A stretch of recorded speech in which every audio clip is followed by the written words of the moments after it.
Y'all are the Green Party presidential candidate and running mate. Tell the people, what is the Green Party and how are they different from the Democrats and the Republicans?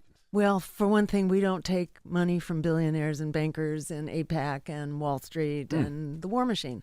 So we're a people-powered party. That's what makes us totally different. That's what liberates us to actually tell it like it is and to stand up and fight for the people, for the health care that we need as a human right, for the housing that we need, because half of America right now, half of all renters are struggling to keep a roof over their heads. 87 million people don't have the health care that we need. Our schools are in crisis.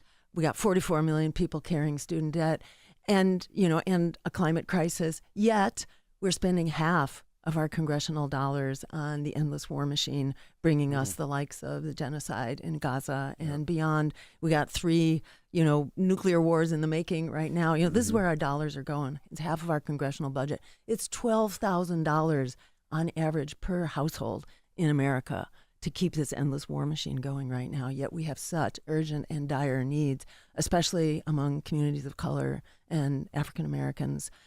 We've got really critical needs that we need to be meeting. And that's what the Green Party is about, actually fighting for people, planet, and peace over profit. Kamala Harris had posted a reel about reparations. I posted a reel where she was talking about it. And she was asked, and she sort of went around for about 90 seconds, and then she ended by saying, "I will never do anything that only helps Black people." In other words, it was a rising tide, lift all boats. We're going to have social policies and stuff that helps Black folks by default.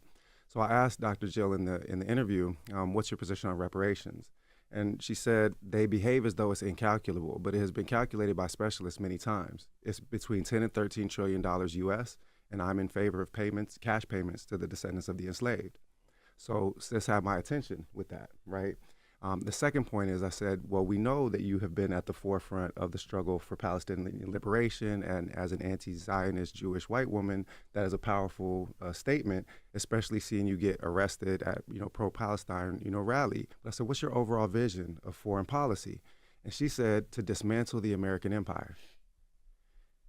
And I said, and you better hurry up quick and do it before somebody do it for you. Right? That those two processes look very different.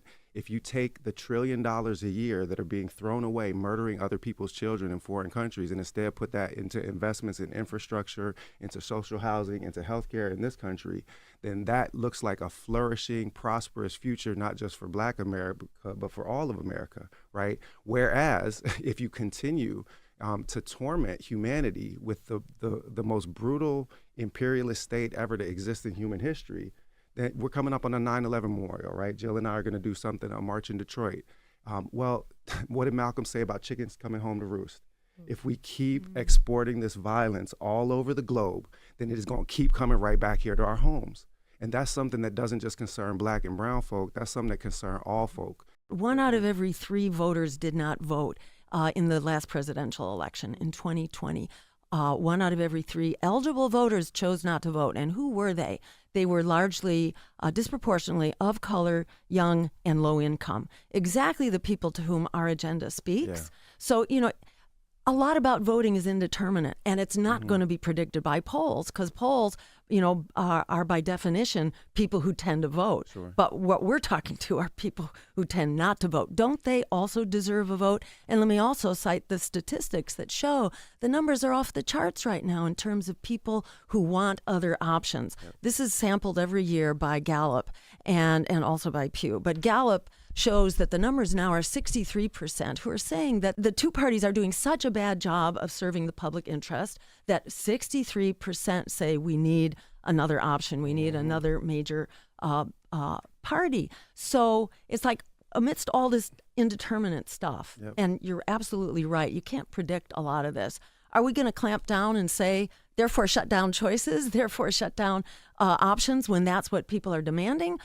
And why are people demanding it? Because they've been thrown under the bus for long enough by both parties, and they really want other options. So what we're saying is, let's give people those other options. If you're concerned about splitting the vote, so-called spoiled elections, there's a solution for that. It's called ranked choice voting. We have been pushing that for 20 years, and the Democrats keep shutting it down. Yeah. Why do they shut it down? Because they want to extort your vote. They want to be able to use fear campaigning and smear campaigning because they don't want to face the music.